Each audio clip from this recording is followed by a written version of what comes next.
Good afternoon, good morning, good evening, wherever you might be in the world. We're a few seconds early, but what's it really matter? Let me just jump straight to this document here.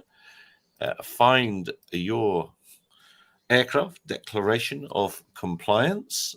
Bruce is really happy about this because it's giving all the information he needs, and he's well pleased that his Avata is there, and also Wintra Gen 1. That's also interesting. So there they are. Any more on this page? Oh, micro drones as well. So there we are. Those are the aircraft that in 2 days' time, isn't it? Will be happily 3 days, isn't it? 2 days, 3 days. Depends where you are. 2 days, depends where you are. Yeah, I suppose so. Yeah. It only matters if you're in America, though. So, but the Avata now, this documentation is not very revealing, really, because that's some of it. Something with additions. But if you're using that hand controller, we don't think this works, does it? I don't. Where's the GPS information for the ground station coming from? Because a standard remote ID, as required in all pre-built, commercially available bind and fly or ready to fly drones as of the 16th, must report the ground station effectively in real time, not where it took off from, not the home point, but where the ground station is actually sighted at any given time. And so if there's no GPS in the goggles, which Ian might be able to tell us, so the GPS in the goggles, I don't think so. But you can use the Avata with version 2 goggles, which don't have GPS anyway. And there's no GPS in the hand controller because we've seen teardowns. Where's it getting its ground station information from to be compliant? Or have they just, because this is basically just a self-certification, isn't it? It's where you declare to be compliant and the FCC gives you a tick, I think. I think so, yes. Is DJI pulling the wool over people's eyes? Is it not being totally truthful? Or Bruce, I don't think DJI would break perhaps the they use one of these for the compliance, and these have GPS. No. But if they're saying the Avata is compliant, you must not be able to defeat the remote ID by simply not using your phone or not using that thing, and it comes with the hand controller, so you can't defeat it. Otherwise, it's not compliant. No, because they have a serial number on top or a part number, so only that specific model of the Avata might be relevant to the certification. It'll be interesting to see on this because DJI are not going to do something that isn't legit. Okay, the world's largest drone manufacturer. So if they've got it compliant, either the rules have changed or there's something we're missing here. Now, it could be that you need to have the app connected. Now, this will be an interesting thing is we need to understand what the published info is. This might be that you would have to fly with the app connected to the goggles at all time on the Avata. Yeah, but this still, the document says you must not be able to disable standard remote ID. So if you unplug your phone, you're disabling standard remote ID. Therefore, you can't certify it in either condition because it must always have remote ID, not just if you have your phone plugged in. Bruce, what if they could change the model? If they certify the specific model that comes with the DJI remotes? It's only compliant when you use one of these. Yeah, but the DJI remote you use with the Avata doesn't have a GPS in it. No, but they may have. No. You have several models, several part numbers, and the issue is what is that code that is in front of the Avata? You just cannot stop by reading the big letters. You have to go after the small letters. Yeah, but they're talking about the Avata. That is the drone. It's not the ground. It's not the controller. It's the drone. The Avata is the drone. When you can buy an Avata separately, and it's just a drone. It doesn't necessarily have to have anything with it. And the drone, they're saying, is compliant. Is like the same when you buy a Mini. You can buy a Mini Cooper D, a Mini Cooper, Mini 1D. There are several Minis. And you don't go to the gas station with a Mini Cooper D and fill it up with petrol. You fill it up with diesel. So it might be something very similar to this. So you have a specific model of that generic drone. So the drone has several parts. Part numbers. But the drone doesn't. The drone only has the drone. You can buy the drone. That's the Avata. It's not the Avata system. It's the Avata drone, isn't it? The Avata that part number. It's the Avata that part number. Can I just say, if it is because of a particular model you buy, that would be absolutely daft and confusing. I mean, Yeah. how confusing. You could buy something thinking you're compliant and you could easily not be. So, you know, if Louis is right and it's because it's a particular version, be it version A or version B and version C, D, E, F, but only A is compatible with RID, what's the point in all the other versions? How confusing is that? You get yourself in trouble because the rules have just gone silly and you're trying to guess which rule you know, is this the legal one or is this one? Yeah, and the worst thing is that they've got a public. They've got a public statement here, but the documentation is hidden behind a paywall. They refer to our document you cannot get publicly. So you can't verify this yourself unless you want to pay $100 and something for the ASTM report, the ASTM standard. This is stupid. You can't have a public rule that relies on private regulation or private standards. You shouldn't be able to do that. You've got to take into account on this.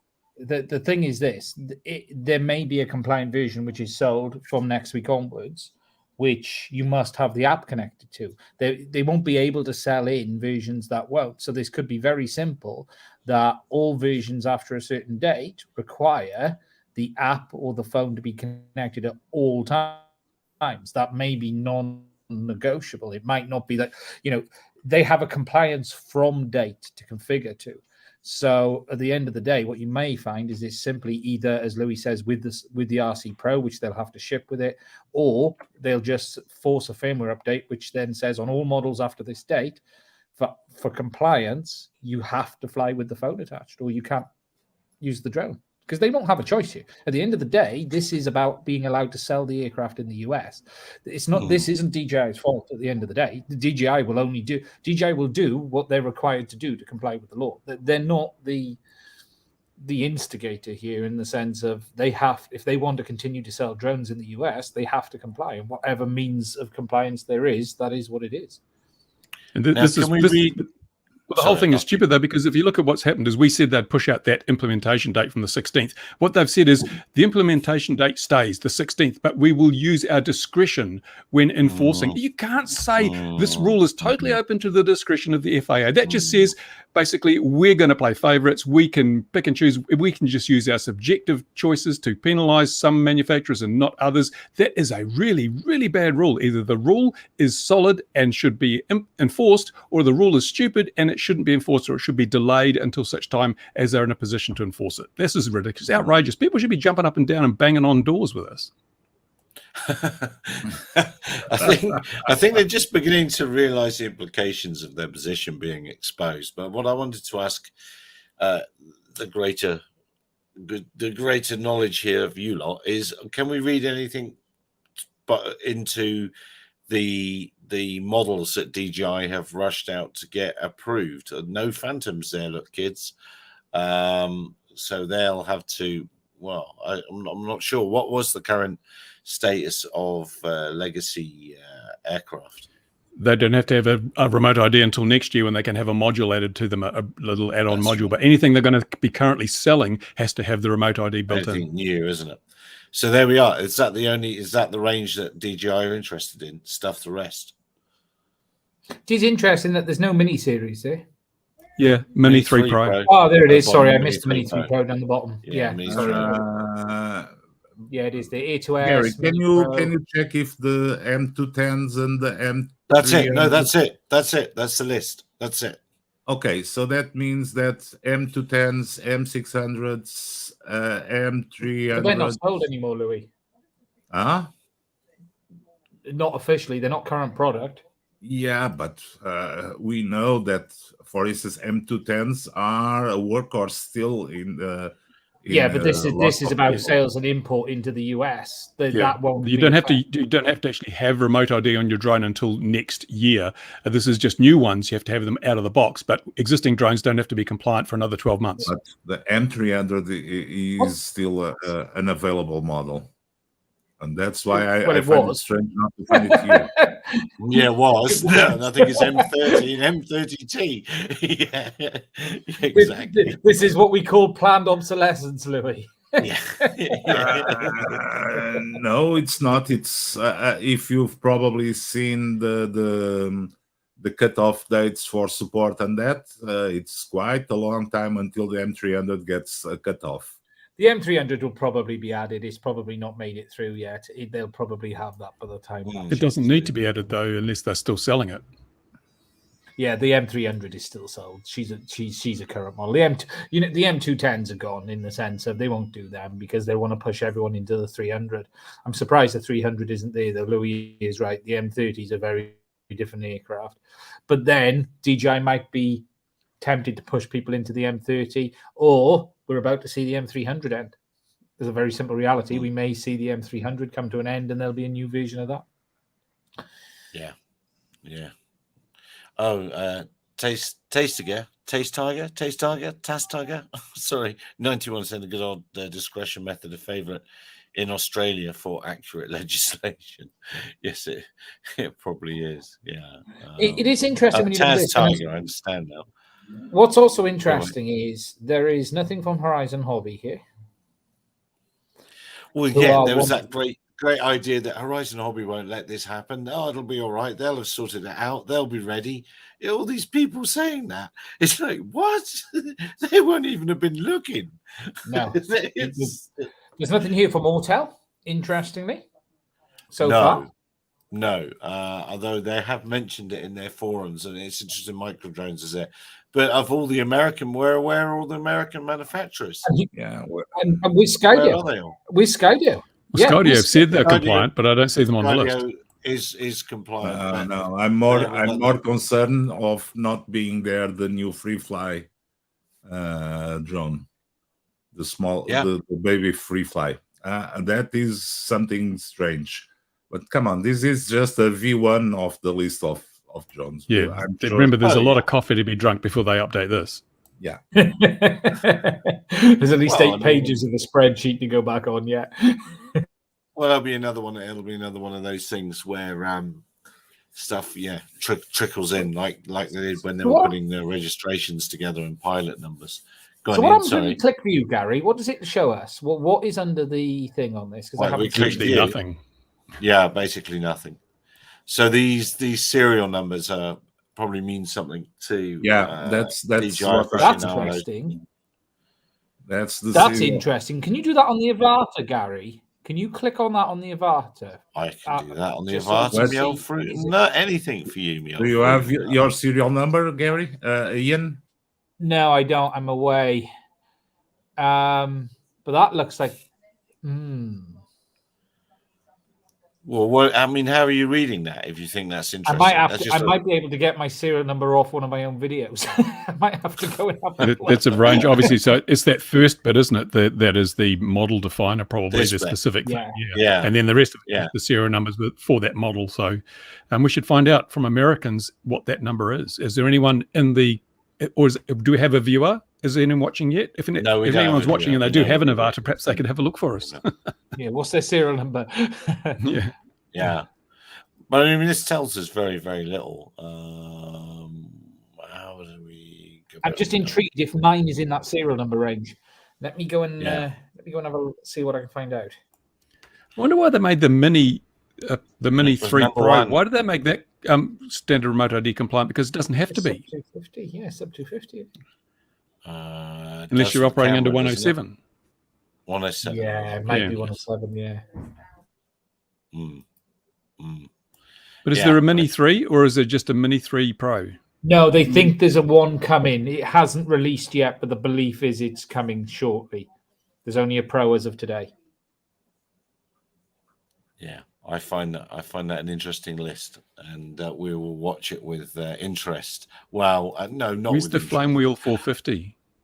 Yeah, well, that's what the original registers full of, and still full of, because they haven't taken them off. Because we have 1 bajillion drones in the world, even though Gary, half a bajillion. Can you open up the one from the Mini 3? The Mini 3, Mini 3 Pro. Here we go. Oh, have you got a Mini 3? There we are. 1581F. 4X.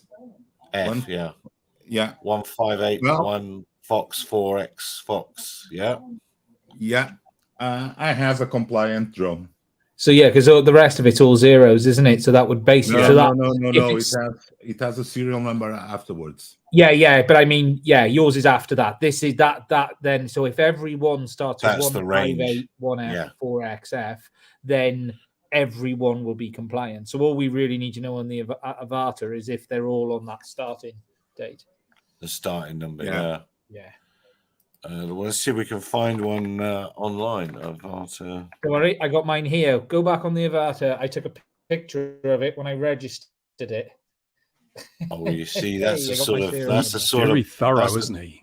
He's very thorough. Well, you've got to know where to send when the fire brigade come. They've got to have the best information possible. So what are we talking? We are talking. So I'm going to read mine, right? So 1581 F4QW. Yeah. Well, there you go. And you just got a hand controller with yours, didn't you? I did. Yeah. And there's no GPS in the goggles, so they can't be standard remote ID compliant. Unless the rules have changed. Say Macular Pepper. But we don't know the rule because it's behind a paywall. ASTM standard, I mean, they don't even reference which elements of that, just says with additions. But the FAA are very adamant that standard remote ID must include the real-time position of the ground station. And this cannot be compliant under that rule. I suspect something's changed. Yeah. So either DJI is telling porkies or what's happening. Well, we always suspected that all DJI drones would call China. So via the FAA. This is another conspiracy theory that even the remote, although it does not have a GPS as some kind of location method. The thing is, DJI are not going to lie. If they're compliant as per the rules as they see it. Where's the tripod mode? DJI lie all the time. Where's the tripod mode? Yeah, but it's one thing that, and then there's one thing this. This is an official document of conformity or compliance. So I suspect something's changed, and I suspect it's the real-time updating of the home point. What I suspect is. Then why haven't they made an announcement? Because other manufacturers be under the impression they had to produce this real-time. We don't know ground what's in the station document, stuff. do we? We need to get Tridge to confirm. He's got the doc, that's true. That's it. Gary's a rich YouTuber. He can just buy a copy. Oh yeah. Very, very, very, so very, very, very, very rich indeed. This is a good thing though. At the end of the day, if we look at this, and you've got to say to DJI, if they, from what it looks like, they've come out swinging on this. Now, well, enough about your weekends. I don't know that it's a good.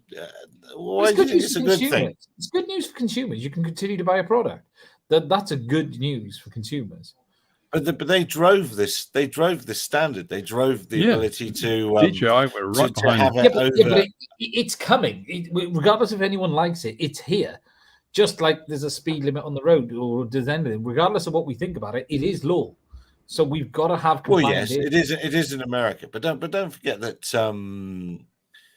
that it serves no purpose, in my humble opinion. It doesn't create extra safety in the. But that argument's over. It's already in place. True. Yes, you're right. Okay. Yes. Yeah. But things can be unwound. It's not unprecedented for things to come in and then be taken out again when they realize how futile and how low the compliance levels are. Yeah, but what do we really? Manufacturers don't have a choice here. They have to comply because at the end of the day, they have a responsibility to sell a product within the bounds of the law. Okay, but does Horizon Hobbies know that? End of the day, sure yet. The issue is always will this propagate to other parts of the world? And if so, will they make it like it is here on US? And that's the tricky part. Well, it's easy to. I'm sorry for all my American friends, but hey, it's your problem. You got the guys in place, so you sat on your bum and did nothing. That's the thing. But remember, this is just a thin end of the wedge. The next step is network remote ID pay to fly. The FAA have made it very clear that at this time we don't have network remote ID, but it's coming. So again, the Americans are sitting there going, "Oh, it's all right. It's just remote ID. We don't care." Do they not see the precipice they're walking towards? I can't believe people can be so stupid. We've told them right from the start when we first had the whole registration thing, and people are just blindly walking in. It's only registration. It's only $5 every 3 years. Oh, it's only remote ID, and then pretty soon I can't take off because I don't have any money left on my prepaid UTM card.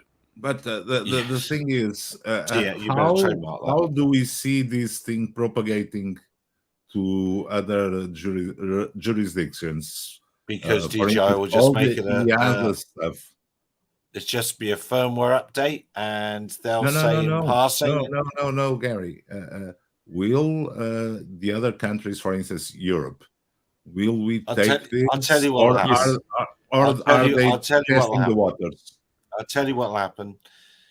In passing, when they're at a police conference, because they're trying to sell, because at the moment DJI's got they've spent a huge amount of money sending police officers to Washington to say, no, don't take our DJI drones away. They've spent a huge amount of money doing that. Now, in the future, in Europe, they'll make this happen via firmware updates or whatever you call the updates on those things. And when they're at police conferences in Europe, they'll say, hey, by the way, don't you know, you just have this app on your phone, Open Drone ID, you'll be able to see those drones around you. And the police and security services there will lap it up, and they will drive that. They'll drive the aviation regulators to make it happen. I think the money will be the driving force. They'll see there's money to be made from UTM fees when network comes along, so they want to get in. But the real irony of this is that in America, DJI drones have been banned from federal use. But at the moment, according to that list, they're just about the only option if you're buying a new drone because none of the others are compliant. No, but the thing is, okay, guys, will we, because as you know, France already has a remote ID system. And will we be importing the one from US or general adoption of the French one? And I'm knowing the French, as we all know, they will be pushing heavily to get their system as a EU Europe standard. Yeah. I think every nation state should develop their own. That's the way things are done these days. You can't have too many standards. Oh, come on. Just look at car license plates. It's a mess. So, but the thing is, will this US thing be a US only thing, or will we be seeing this expanding to other countries? And in Europe, this will conflict directly with the French system. So it's a mess of remote ID as it is now. And I'm sorry for the American guys.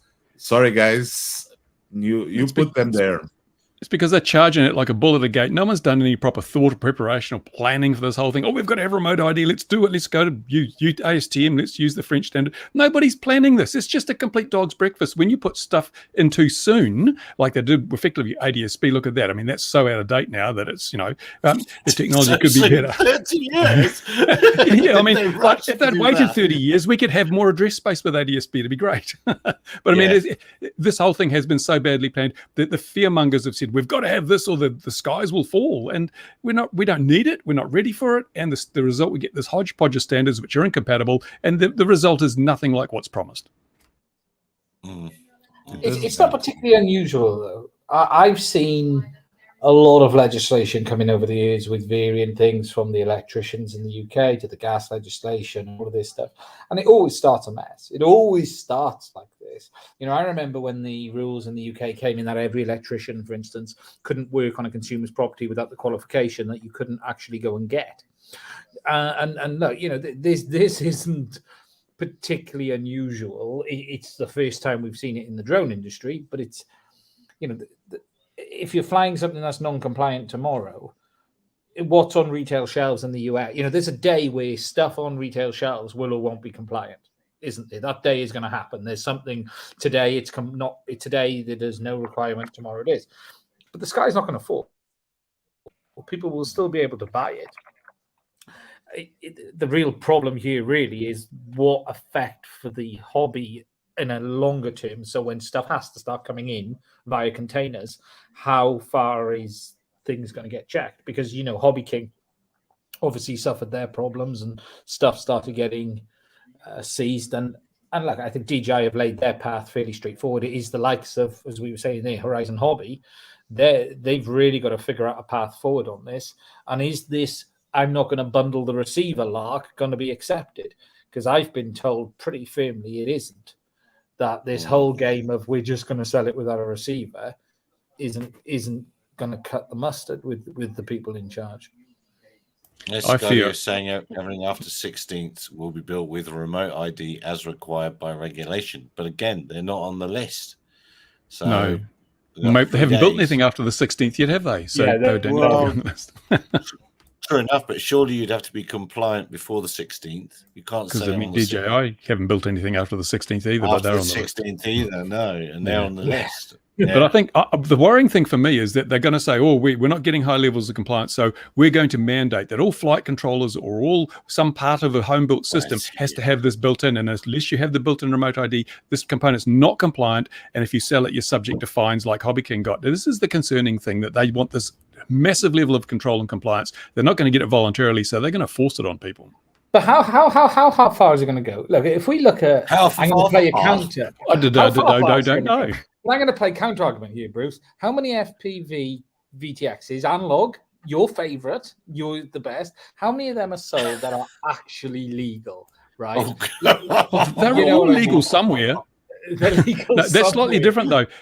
That's slightly different because this is leading towards, of course, the network remote ID system. If you've got a high-powered FPV transmitter, they don't give a damn. Look at DJI. They're selling drones that will have a 10-kilometer video link when you're not allowed to fly beyond visual line of sight. They don't care about those things. What they care about is people dodging the compliance with the rule that ultimately is going to be revenue generating for somebody. See, I don't see this spilling down as far as people worry about, because we've got far other things they could have spilled down on before now.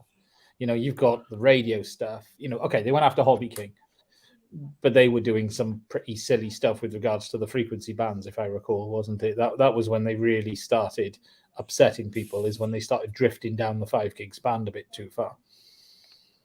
And 1.2. Some of the long range stuff was on ADS-B frequencies. Yeah, that gets noticed, doesn't it? Yeah.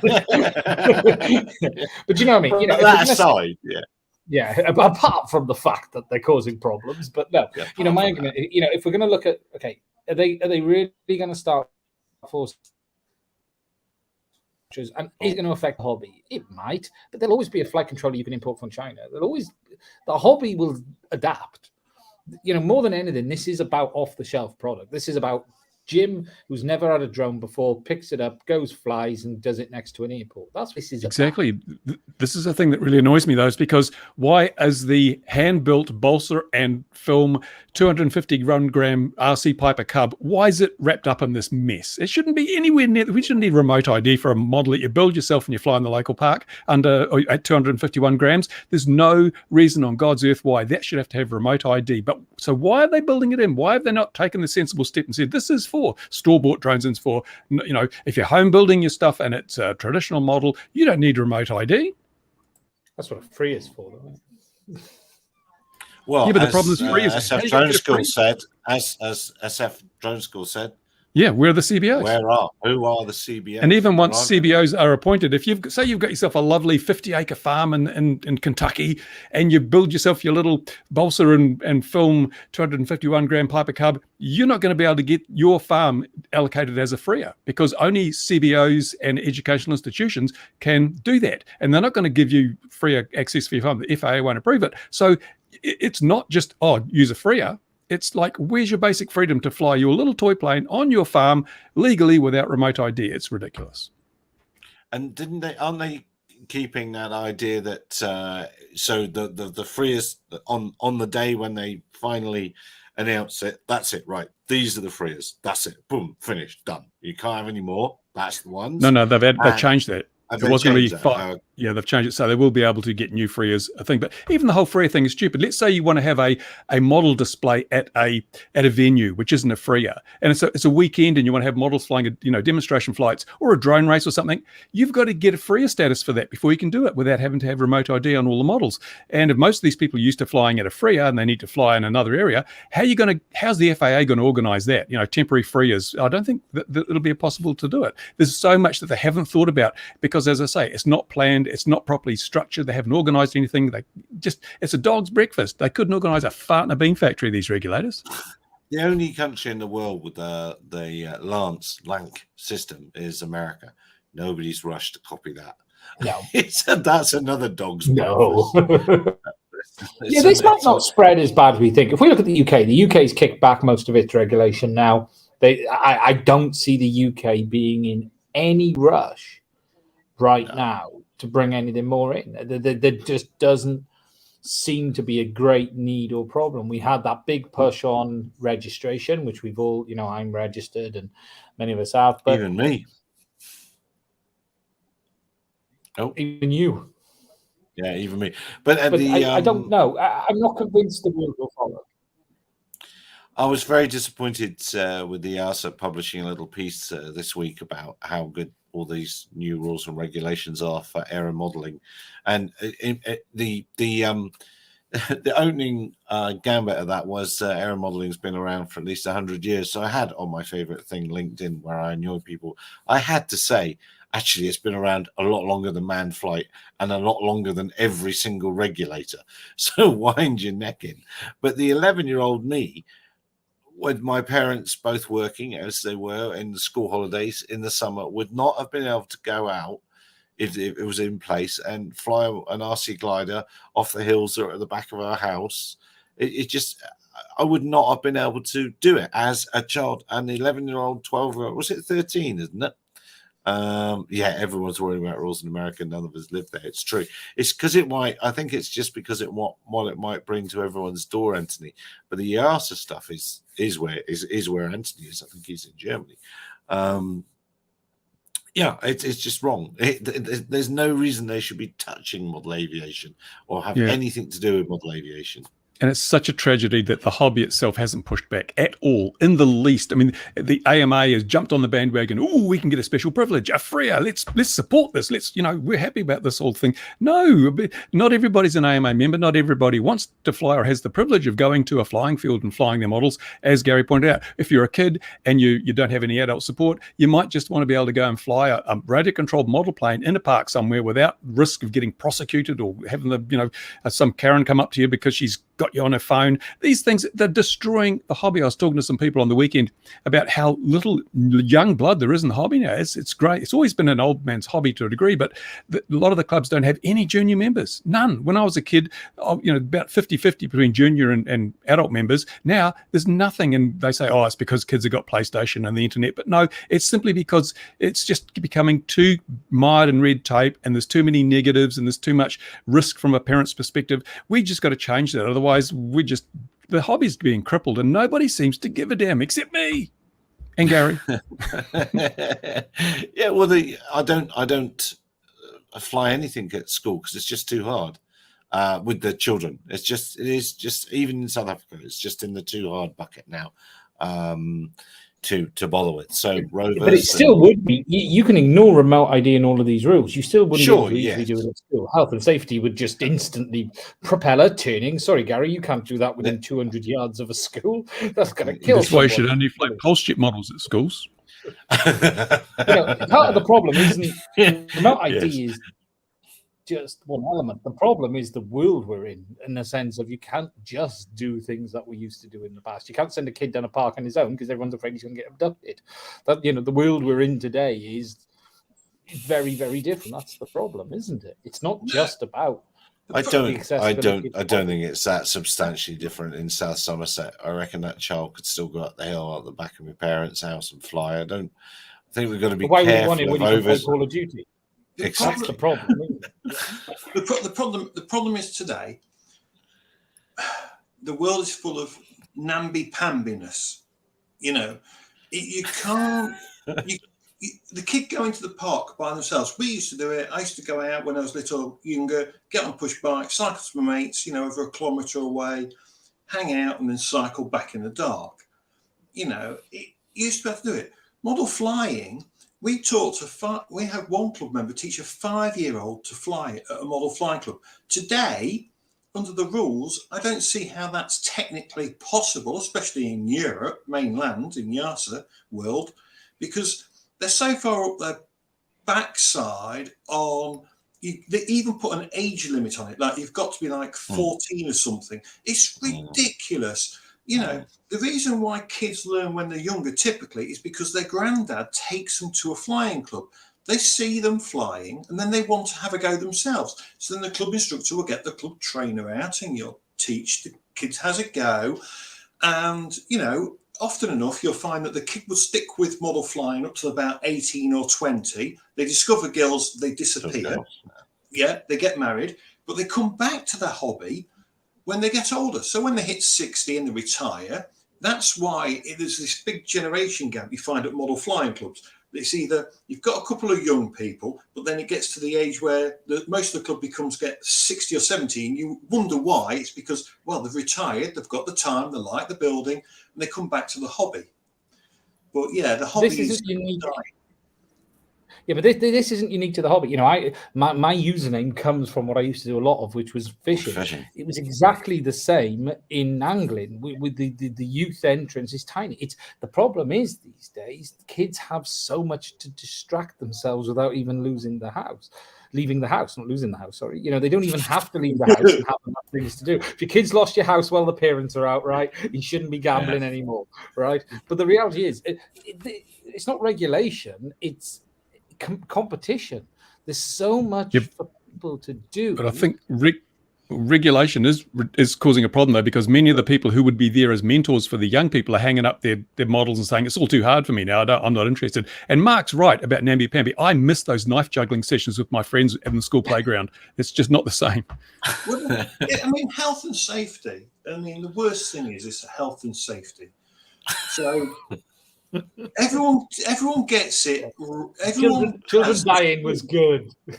Well, some of them were little buggers, Yeah, but health and safety always goes too far. It's like I was doing a height inspection and they go, working at height. So what's your risk assessment for working at height? And I went, you do realise I'm stood on the ground. The drone is, 200 feet up. Why do I need to do anything with working at height? It could fall on your head. You need the specific certification of work at heights issued by a governing body.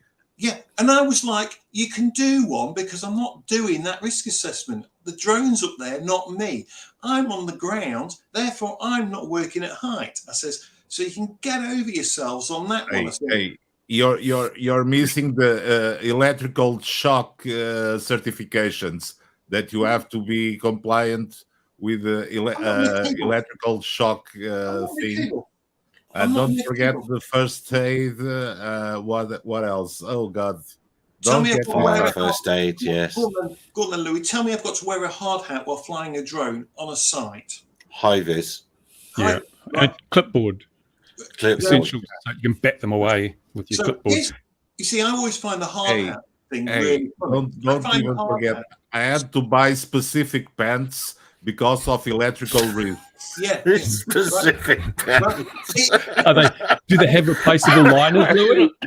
Are you that old? No, they are thick as hell, and because it has to those be are the ones insulated to whatever. Guys, don't take me that route, Mark. You're making me cry. But bonded trousers, bonded to the earth. The old gripping earth stake that he bashes in and hurts himself everywhere he goes. Health and safety people, right? Don't get me wrong, right? There are some things we need health and safety for. You know what I mean? Common sense, I would like to see be applied. It's that bad now that just down the road from me, there's a railway crossing. We've actually got two. We've got three in this city because we're just daft. But we've got one, and now someone's put a sign up. The council have put a sign up before the railway line, which has the lovely big red signs and flashing lights and all this and the other. Goes, do not stop on the railway line. there's a yellow sign that says, right, that's because people That's are a good life hack. right. Personally, the train can hit them if they're stupid enough to park on a railway line with the barriers coming down. Absolutely right. You're dead right, Mark. This health and safety thing, this push for health and safety, it's going to kill the human race because Darwinism no longer has any effect. You know, the survival of the fittest. The stupid people survive to breed, and it reduces the overall IQ of the entire population. We should let the stupid people die from their own stupidity, and then we become a better species. God. And We are going to get the platform. Darwin Awards. No, Bruce, we could make people win Darwin Awards easier. We could just hand out loads of little Darwin Awards. That'd be brilliant. Here's something. But the thing is, it's, tell us, Ian. well, here's the thing. It's easy to blame all of the regulation, all of the stuff for the decline of the hobby, but can we not actually look back and put the blame on? Has the hobby done a good enough job promoting itself? Oh, yes. I'm not talking about you, Bruce. I'm talking about Bruce. the clubs. Look, we can sit back and complain about regulation all day. The regulation doesn't stop anyone flying. You can fly. You can go out today. A 15-year-old can pick up a craft. An 8-year-old can pick up a craft with an adult. What about 10-year-old? As long as it's an adult there. What about an 8-year-old? No, Ian's right. Ian's right. The hobby should perhaps have adapted. It's always been slow to promote itself, and kids do have more distractions, but we should be using that to our advantage because the internet, YouTube introduces a lot of people to this, and we should have a program where you're interested in this, go and download the simulator, have a play, or you like that, we'll come to the club and get some hands-on and so forth, because something like drone racing and freestyle, it is everything that people want to do on the computer, flight simulator, but it's got a real component that you just can't duplicate in an online simulator, and we need to get that across to people more effectively. But this health and safety thing, the worrying thing to me is that we are not so much teaching people to manage risk as trying to remove risk. And that's a dangerous thing. We're trying to cosset the kids in cotton wool. Oh, you can't jump on the swings and slides.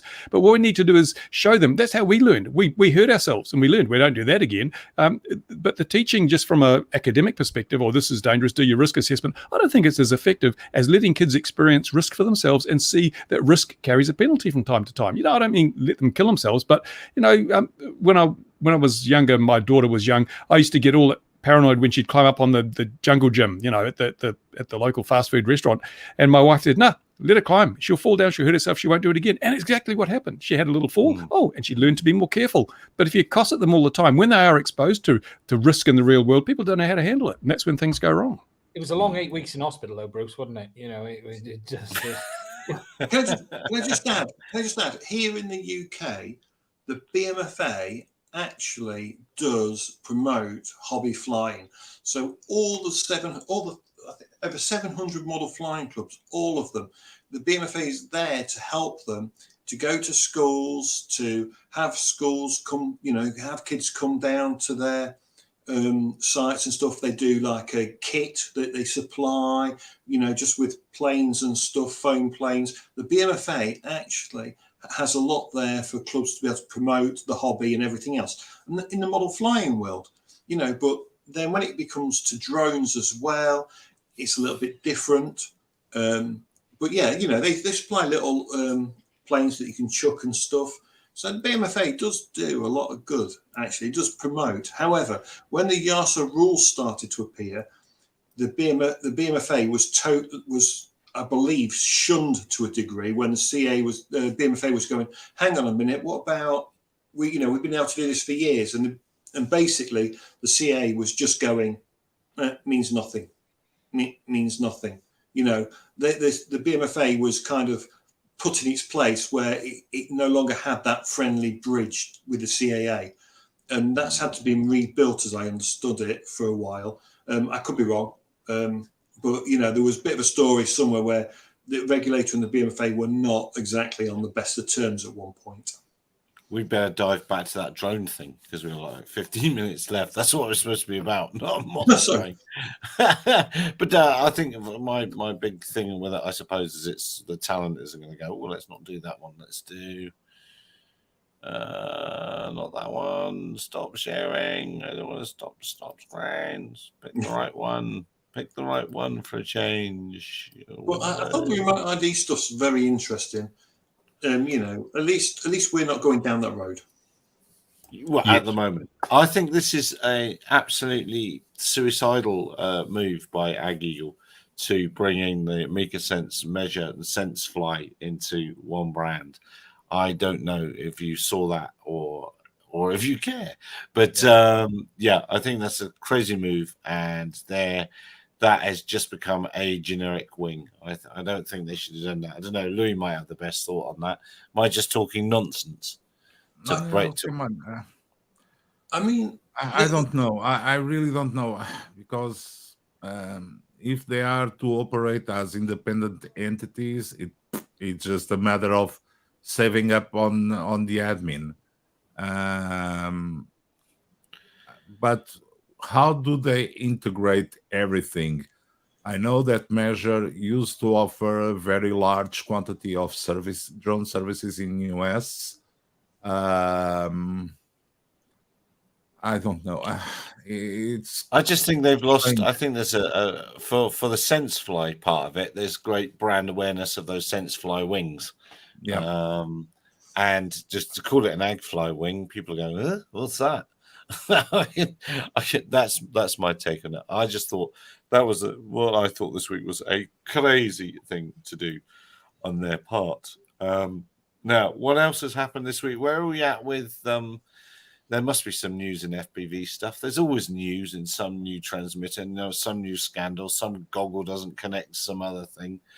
I thought that survey. What was that survey for, Ian? There was a survey for changing frequencies or requesting a feature or something. That only had about 5,000 respondents or something. Yeah, that was for the DJI for the backwards compatibility, and it looks like we might be getting somewhere, but nothing's confirmed at this time. We're waiting on them. They've done something interesting, which was fed out a confirmation it's going to happen through a bunch of KOLs, but that means nothing unless it comes from their mouth. How that will look remains to be seen, because backwards compatibility could mean they update the firmware to work with the new goggles on the air units rather than make the goggles work with the old air units, and it doesn't necessarily mean it's going to be the same. So it remains to be seen how that's going to end up. Bruce has got the avatar system now. I saw him show the box. Have you flown it yet, Bruce? No, not yet. I've got to put some stuff together for the weekend. But interesting is there's a lot of pushback on the goggles too from users. I've seen a lot of people saying that they're sending them back and going back to the version 2 goggles. And a couple of reviewers have said if you're buying it, don't bother with the goggles too, because of the fit problems, because of the fogging problems, and because of the optics. So it's a bit of a... I don't think DJI have had quite the success they'd hoped for. Another guy said that the improvement in vibrancy and color isn't as much as he expected from OLED goggles. And I think it's a testimony to the fact that the original version 2 goggles are just so damn good at what they do. Yeah, it's very little. I've flown both, only limited on the V2s because I sold mine. But the image quality is... OLED isn't magically better. Is it nicer? Yes. It's probably 5 to 10% nicer. But that doesn't make the goggle stop missing probably out. The first to highlight all of the issues. Yeah, I unfortunately we had all of the reviews and I got hold of it quite quick, and then suddenly put them on and went, why is no one mentioning this stuff? And they have some issues. Now, some of this stuff we can work around. The fogging, I have a solution for, mostly in place. That's workable. The fit is a bigger issue, and they are highly dependent on the head. Unlike the V2s, which were pretty good for everyone, the goggles too is very, very subjective. And that's John Coopy can't breathe with his on. Now, I struggle. I do struggle. Yeah, it does close my nose fast. Breathing, an integral part of FPV. Short flights only. Because he was wearing his goggles. Yeah. But yeah, it's... but we're going to have to, it's been a weird week. You've got a lot going on at the moment. You've got companies clambering over each other. You've got Avatar, that Bruce has just got the goggles. They're on a big push. Let's not pretend, I'm in with, they're suddenly sending stuff out to people to review. I still class the product as a beta until they've got some stuff to fix, but we're getting there. We have FCC filings for some of the equipment now, but the product's got a long way to go. DJI are probably going to smash the doors open in the market again. the end of the month. We think they're going to launch, and look, if they deliver what we think they're going to deliver, it's going to be very, very good. But they have a miss on the goggles, so it's going to be interesting to see they're going how to deliver then. The Air Unit 3, the new Air Unit. And if it looks like the okay. drone, it's going to just leave everyone behind. The problem is, though, I mean, everyone's saying, oh, because with this new camera, you don't need a GoPro and things. But the problem is, if you've got 4 or 5 drones, you need 4 or 5 Air Units. Whereas if you've got the old system, you need 1 GoPro, you can swap it around. So the price actually works out still penalty for DJI. Well, Yeah. do you use 5 GoPros? No, you swap one over, but you don't swap a whole Air Unit over. Yeah. Why not? Why not? And It it's like- depends on the form factor. It really depends on the form factor, It's Bruce. too much of a faff. How are you going to take an Air Unit out of a quad and put in another one at the field while you're flying? That's nowhere near as mostly easy gonna be just your GoPro out of a TPU mount. The thing is, as well, tomorrow's a super interesting day. We've got GoPro launching camera tomorrow and DJI. Now, I don't know how this has happened, but both manufacturers are launching on the same day, 1 hour apart. Now, if I was a KOL, I'd be really upset tomorrow because you're getting screwed by the manufacturers' games because you're having to you've got 2 videos going out, which is going to, Bruce, the views tomorrow are going to just be completely annihilated. And it's a shame some of these guys haven't stood up and said, you know what, we're not playing this game, because one of them has chose to launch on the same day as the other. And I don't know which. It's going to be to know who. DJI publicly announced their date first, I think, but they probably knew GoPro was going to do it.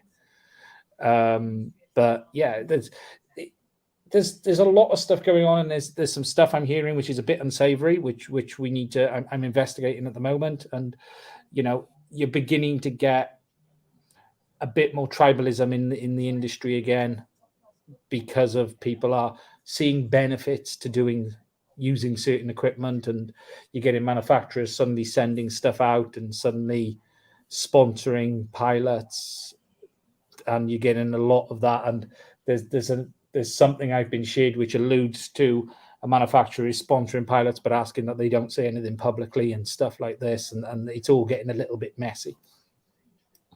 Well, that's just advertising, isn't it? Isn't that just, it doesn't matter what game you're in? Yeah. I sponsor Gary, but don't tell anybody. Oh. It's going so well as well. It's going so well. Surely that's shenanigans, normal shenanigans of any business, isn't it? Any industry, I would have thought.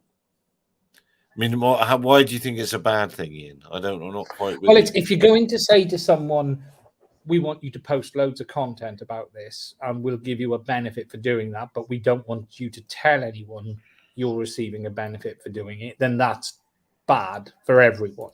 That's not good for anyone. And it's a breach of YouTube's terms and conditions as well. It's just what I was going to say as well. They'd be in trouble with YouTube, wouldn't they?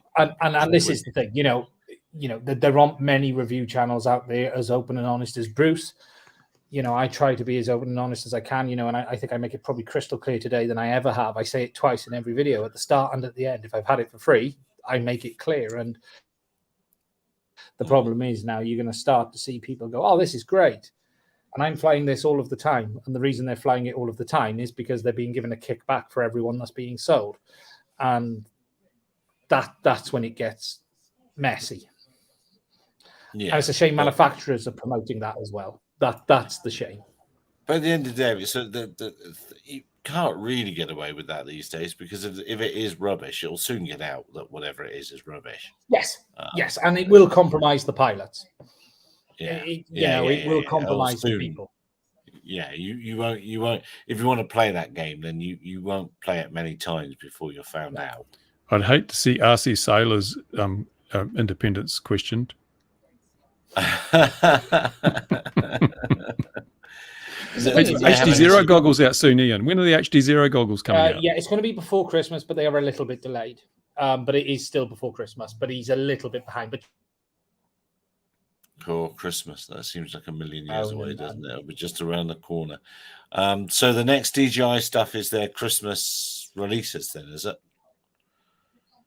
There's not a lot been heard on that. There's talk of a new Mini, which is a basic version, and obviously there's this new Mavic 3 version because they probably haven't sold hardly any of the other ones. The single camera version, which they should have released in the first place. Yes. It's slowed right down with Christmas coming, and the press releases and stuff are still as they have been all summer. Which camera they put on the Mavic 3, Ian? The 4/3, Louis. They're keeping the 4/3.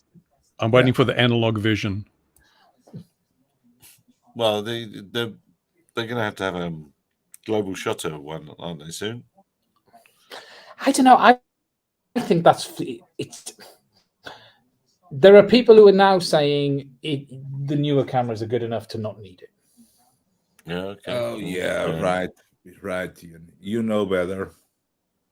Yeah. Yeah. I know. No, the delivery drones are still most of the news these days. There was a big piece on Ukraine that I saw yesterday from one of the American media outlets full of DJI gear. And what I thought was particularly interesting, I don't know whether they set the shot up deliberately or it was just happenstance, but they showed some Ukrainian soldiers, one of them walking in with a DJI unit. The next guy had an Autel unit, and the last guy's box was a Starlink unit. So I just thought that's interesting. Have they just telegraphed as a signal of how things work or something there? But apparently Putin's all in favor of standard remote ID in Ukraine. Yes, it probably is. Cash for comment arranged and say it was a big no. It is here as well. And we don't, it's not enforced, but yeah, on social media here, you are responsible for anything that you say. That woe betide you if you get caught out trying to sell stuff under the table, as it were. Cash for comment scandal. Yeah, okay. We'll follow that link later, Fiona. Yeah, it's been a funny old week. People are employing people. Not much new stuff is coming out. And it's all much to the same. Oh, AVSR next month. M3 Enterprise revealed. And no more reviews of these in America on YouTube. Anything this size, nothing like this, I don't think. No. Because of the remote ID rules. Must have standard remote ID. Standard remote ID. How are you going to put that on there? Phantom 4 Pro replacement when? Never. Never. Never going to happen. They got rid of the factory, haven't they? It's gone. And I believe that the last run that they had going was finished. I believe somebody told me once upon a time. Yeah, I suspect they'll replace it with the only thing they could do if that Mavic 3 has a global shutter, you never know. We don't know the detail. Yeah, that would be the replacement, isn't it? That's how you do it. You wouldn't get the old Phantom line out again. I don't know. Yeah, we don't need those. We don't need those in the world anymore. They're gone on now. They're gone on. That's old technology. Look, I'm waffling my best to get this to the hour, and I don't think I can manage it. So to try and keep this one under the hour. Has anyone else seen anything else before we go? Going once. Hold on. We need an update from Bruce on the tower. She's still down. Still hasn't grown back. It still hasn't grown back. It hasn't grown back. But actually, we've got a problem at the airfield because the airfield is getting quite heavily booked for the summer. No aviation events, but other things like drag racing and all sorts and weddings and things. As there's very few slots available for flying on the weekends at our airfield. So we're having to look for another place to fly our models, to be totally honest, over the summer. Oh dear, that's no good. That's no good at all. And if there was any full-size aviation activity, that'd probably also be upset, but there isn't any, so no one cares. Wow. Bruce, can you see a situation though where obviously you've put out that people apparently put out this cross to say don't land here? Can you imagine drag strip racing going on and the plane coming into land? But we've had that already. Yeah. A couple of times, haven't you? and that's why they said we're not going to use white crosses anymore. It's confusing the pilots. Yeah. Seriously, that was the response from CAA and the council. We won't use white crosses anymore. We're just going to close the airfield and notify it by NOTAM. We don't need a Swiss cheese method of improving safety. We just take out the bits that confuse people. It's terrible. Anthony's seen the big night out number plate that's been doing the rounds recently. What was I going to say? I was going to say, lots of people are going to find themselves, I suspect, having a chat with the CAA in the UK about following the royal entourage in Scotland, the hearse. I've seen several videos of that, and people are not being shy about who they were and where they were flying and stuff like that. You can use an RC car though. Yeah, you could, but Yeah, no, but people have done it. There's loads of videos. Ian, break out the rover, mate. Get the rover out there. Really? So people have been flying. I hadn't seen. Chasing it. Watched in Scotland, chasing it. Power looping the limo. It's terrible.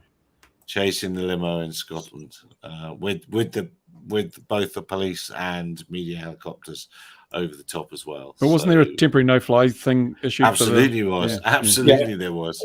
And there is all over well, London as well.